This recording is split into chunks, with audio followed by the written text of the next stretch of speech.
Graça e paz, amados. Vamos a mais um vídeo aqui no nosso canal. Abra sua Bíblia comigo no livro de Juízes, capítulo de número 11. Enquanto você procura, eu gostaria de pedir a você que ainda não é inscrito aqui no nosso canal, que se inscreva, acione o sininho de notificação para que você possa receber, todas as nossas mensagens e que você possa compartilhá-las, e também deixar o seu like, porque é muito importante para o crescimento do nosso canal. Nós temos um objetivo de alcançar 100 milhões de almas, com a palavra de Deus. Juízes, capítulo de número 11, o tema da nossa mensagem hoje é Vencendo com a ajuda de Deus.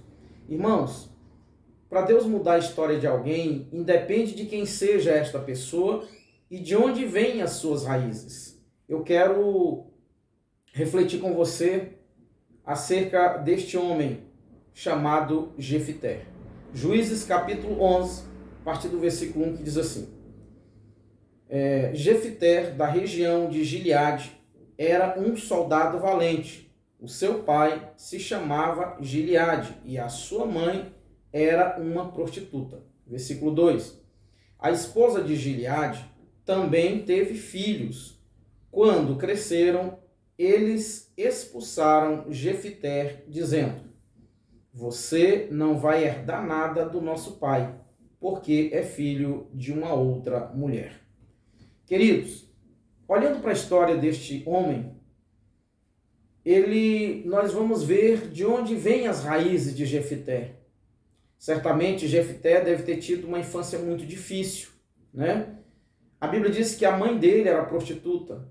Eu compreendo aqui, nós podemos deduzir que esse homem pode ter sido o fruto de uma traição, fruto de uma infidelidade conjugal. Jefité, era filho de uma prostituta. Com certeza a mãe de Jefité não conhecia a palavra de Deus, não conhecia o Senhor e não tinha valores morais, para passar para Jefité. E o que eu acho interessante, irmãos, é que Jefité ele cresce com o pai, os irmãos e a madrasta. E talvez não, Jefité ele foi vítima, dos irmãos. Eu olhando a história de Jefité, como Deus falou comigo, irmãos, como Deus falou comigo. Então, Jefité, nós vimos aqui de onde vêm as raízes de Jefité. Então, como eu disse, Jefité pode ter sido fruto de uma traição. E talvez Jefité cresceu ouvindo a madrasta dizer aos irmãos, na frente dele: olha, tudo aqui é de vocês. Jefité não tem direito a nada. Eu lembro que quando eu era criança, eu ouvia minha madrasta dizer aos meus irmãos, que são filhos só do meu pai, com ela, e ela dizia que os filhos, nós que éramos filhos do nosso pai com a nossa mãe, que já era falecida, ela dizia que nós não tínhamos direito a nada. E eu cresci, na verdade, assim, passei um tempo com meu pai, passei 2 anos, acho que se eu passei 2 anos da minha vida com meu pai foi muito, porque, na verdade, eu fui criado, pela minha avó. Mas durante o tempo, os 2 anos que eu passei com meu pai, eu ouvi a minha madrasta dizer isso, Tivemos uma infância muito difícil, tivemos uma vida muito difícil. E aí eu fico me imaginando aqui, na história de Jefité, fico me imaginando vivendo aqui o que Jefité viveu, Deus ele falou muito comigo aqui nessa passagem. Então, irmãos, Jefité, ele talvez tenha crescido ouvindo isso, E Jefité também, irmãos, ele era odiado pelos seus irmãos, tanto pelos irmãos como pela madrasta, compreendo eu. Por quê?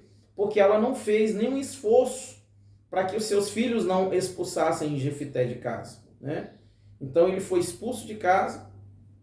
Imagino que Jefité tenha ficado, assim, muito triste, uma situação muito difícil.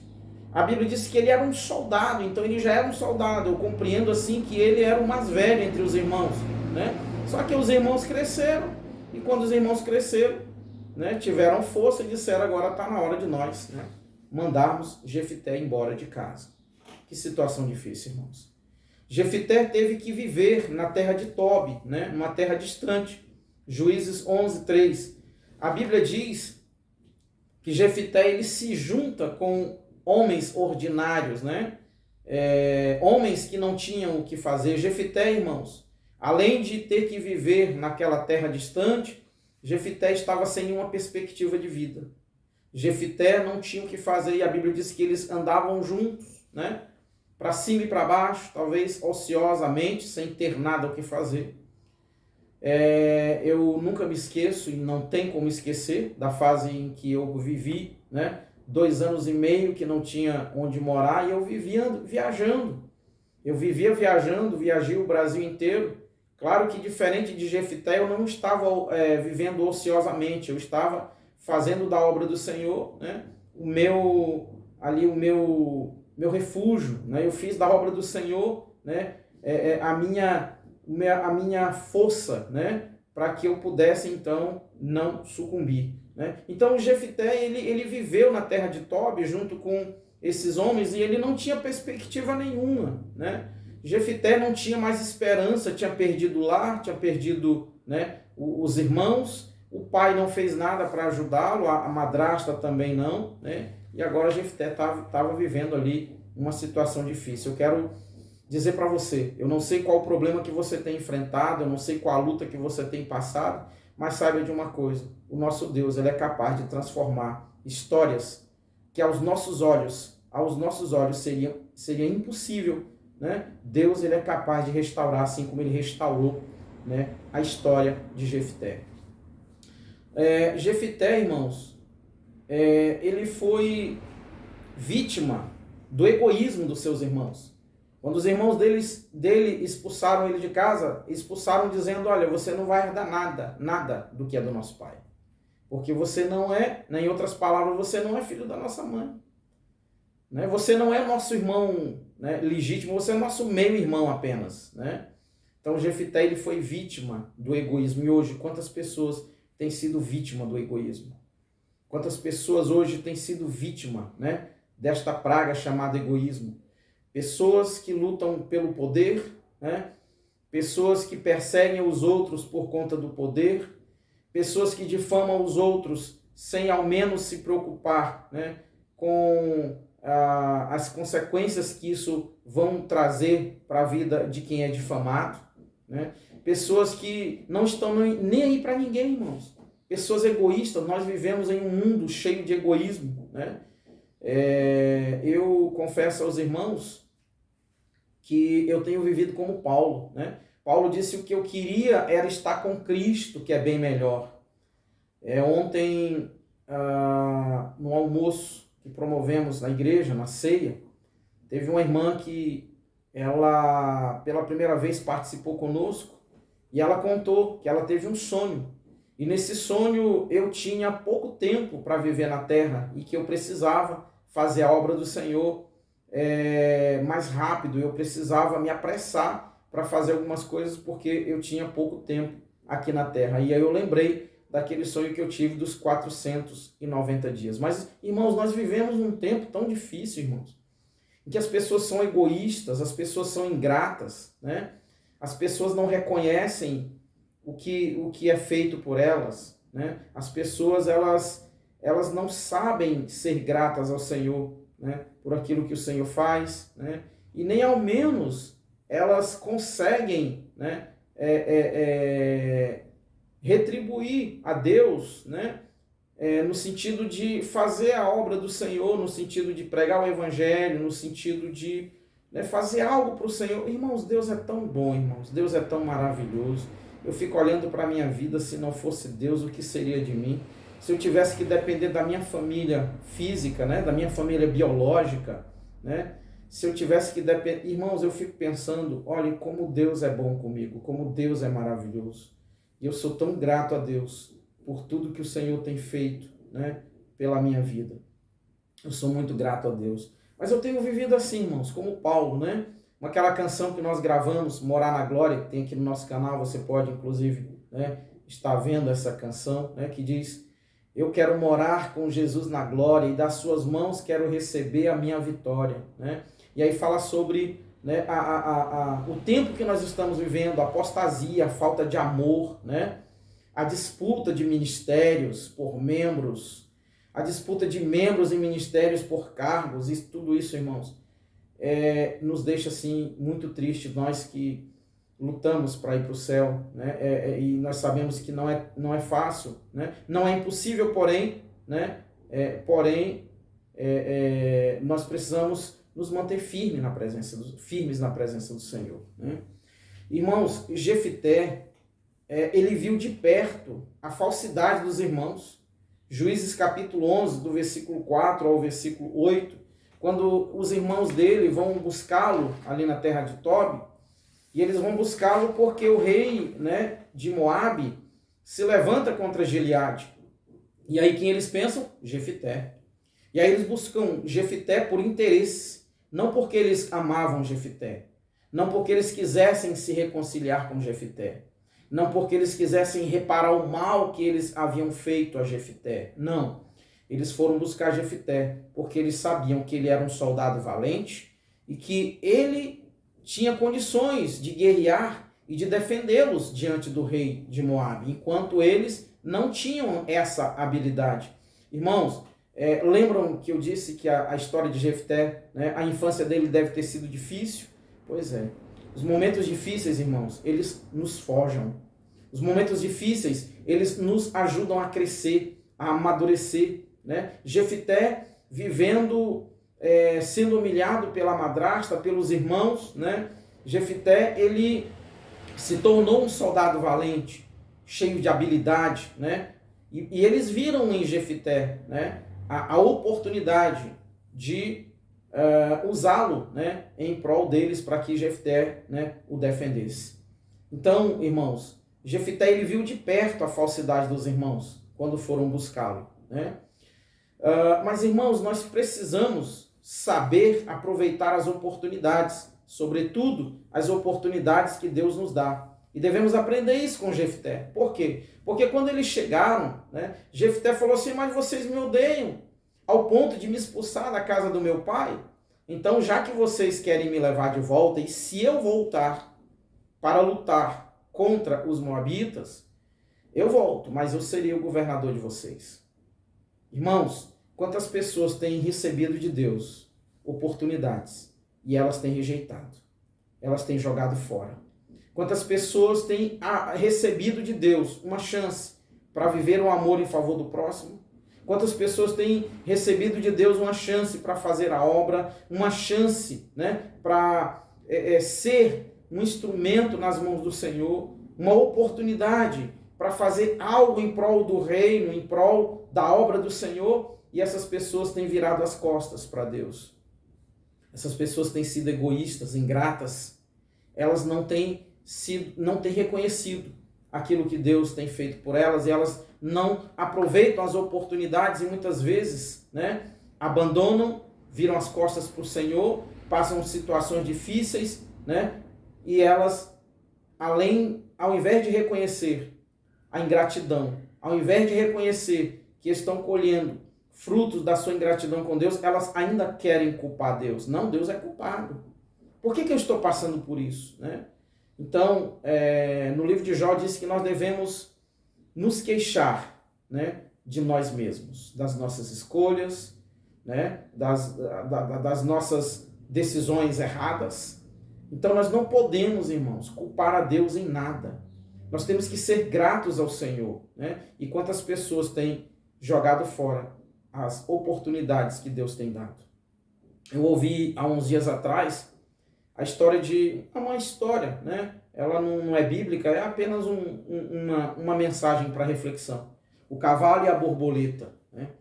A borboleta voava todas as manhãs para visitar os animais da floresta, e ela então visitava aquele cavalo que vivia preso no estábulo, né? Só que antes dela se aproximar do cavalo, ele lhe dava logo um coice. E depois que ele dava o coice, ele sorria para ela com deboche. E aquela borboleta fazia isso todas as manhãs. Uma semana ela não veio, a outra semana ela não veio. 4 semanas se passaram e o cavalo, então, ele sentiu falta daquela borboleta e ele decidiu sair pela floresta procurando a borboleta. E quando ele chega no meio da floresta, ele se deita embaixo de uma árvore e chega um elefante e diz assim: quem é você e o que você está fazendo aqui? Ele disse: eu sou o cavalo. Ele disse: ah, então você é o famoso cavalo. Ele: famoso eu? Como assim? Ele disse: a borboleta falava muito bem de você. Ah, borboleta? Estou procurando ela. Qual é a borboleta que você está procurando? Ele disse: uma colorida, toda colorida. O elefante disse: é, meu amigo, que pena. Eu tenho uma notícia muito ruim para dar para você. Esta borboleta morreu. Morreu? Como assim? Quando ela morreu? Ela morreu tem algumas semanas. Mas olha, antes dela morrer, ela falou tão bem de você. Ela falava tão bem de você, mas ela morreu porque ela conheceu um outro cavalo. E toda vez que ela ia visitar esse outro cavalo, ele dava coices nela. E ela voltava machucada e nós perguntávamos a ela: quem foi que fez isso com você, borboleta? E ela dizia: eu prefiro falar das coisas boas. Eu prefiro falar das boas visitas que fiz. E ela nunca deu o nome desse cavalo para nós. Ela nunca disse quem tinha sido ele, quem era este cavalo. E por conta dos ferimentos dela, ela morreu. E aquele cavalo começou a chorar. O elefante disse: não chore não, meu amigo. Esse é o fim de todos. Moral da história: aquele cavalo, ele foi ingrato com aquela borboleta. Ele vivia amarrado, né? Ele era um cavalo de carga, né? Não era um cavalo livre. E ela então era amiga dele, ia visitá-lo, conversar com ele, e ele foi ingrato ao ponto de matá-la. E hoje, quantas pessoas, irmãos, quantas pessoas têm matado outras espiritualmente? Através da ingratidão, né? Através, né, da difamação. Irmãos, que nós possamos refletir acerca desta mensagem. Jefité, né, ele soube aproveitar a oportunidade que Deus deu para ele. Ele voltou para Gileade, mas ele voltou e ele se tornou juiz, ele se tornou governador. É claro que essa mensagem ela não nos dá base para nós nos vingarmos de ninguém, porque a vingança, irmãos, não nos pertence. No livro de Romanos, no capítulo de número 12, a partir do versículo de número 19, Paulo disse: caros irmãos, não façam justiça por vossas mãos, deixem que seja Deus a castigar, pois diz o Senhor na Sagrada Escritura: a mim é que pertence toda a ira, eu é que darei a recompensa. Se o teu inimigo tem fome, dá-lhe de comer, se tem sede, dá-lhe de beber. Ao fazer isso, amontoarás brasas vivas sobre a sua cabeça. Não te deixes vencer pelo mal, mas vence o mal com o bem. Nós não podemos vencer, né, o mal com o mal. Nós temos que vencer o mal com o bem. Se alguém nos odeia, nós temos que amar. Se alguém nos persegue, nós temos que orar por essa pessoa. Se alguém nos difama, nós temos que falar bem dela. É difícil? É. É doloroso? É. Mas nós não podemos, irmãos. Nós não podemos embarcar nesta ideia de que Deus vai nos dar a oportunidade de nós nos vingarmos. Não. Jefité não se vingou dos irmãos. Jefité, ele poderia, inclusive, ter, né, matado os irmãos dele, porque ele se tornou governador, ele se tornou juiz. Agora, sabe uma coisa que eu acho interessante, irmãos? É que Jefité, quando ele aceita voltar para Gileade, ele faz uma coisa, ele é prudente. E quando ele se reúne com os líderes de Gileade, e que eles colocam ele como comandante, ele faz eles, né, jurarem na presença do Senhor de que eles cumpririam aquilo que eles haviam dito que fariam. Então, nós precisamos, isso nos traz assim, irmãos, isso nos traz uma lição tão tremenda, né? Nós precisamos confiar no Senhor, ainda que a luta seja grande. Oremos ao Senhor em nome de Jesus. Pai querido, nós queremos te agradecer, Senhor, por esta mensagem, queremos te agradecer, Senhor, pela tua palavra. Nos fortalece, Senhor. Nos ajuda, Senhor, a continuarmos a nossa caminhada, a nossa jornada rumo à eternidade. Pai querido, como o teu servo Paulo disse, tudo eu posso, tudo nós podemos naquele que nos fortalece. E que nos fortalece é o Senhor. Nos ajude, Senhor, a permanecermos firmes na tua presença até que o Senhor volte para nos buscar, ou até mesmo que chegue o momento da nossa partida com o Senhor. Pai querido, nós te glorificamos e nós te exaltamos, em nome de Jesus.